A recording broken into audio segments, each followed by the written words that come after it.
కృష్ణుడికి నిజంగా 16,000 మంది భార్యలు ఉండేవారా? ఎందుకు అంటే కృష్ణకి ఎంతమంది భార్యలున్నారు అని అడిగితే చాలామంది వెంటనే 1600లోనే చెబుతారు. కానీ అది పూర్తి నిజం కాదు. కృష్ణుడు నిజంగా వివాహం చేసుకున్న భార్యలు కేవలం 8 మంది మాత్రమే. వారిని అష్టభార్యలు అంటారు. రుక్మిణి, సత్యభామ, జాంబవతి, కలింది, మిత్రవింద, సత్య, భద్ర మరియు లక్ష్మణ.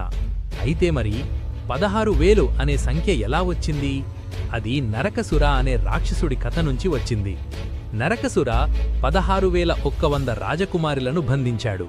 కృష్ణ వారిని యుద్ధం ద్వారా ముక్తి చేశాడు. కాని ముక్తి వచ్చిన తర్వాత కూడా సమాజం వారిని స్వీకరించలేదు. అప్పుడు కృష్ణ ఒక గంభీరమైన ధర్మ నిర్ణయం తీసుకున్నాడు. అతను యోగమాయా శక్తి ద్వారా ప్రతి ఒక్కరికి ఒక రూపంగా వారి జీవితంకి గౌరవం ఇచ్చాడు.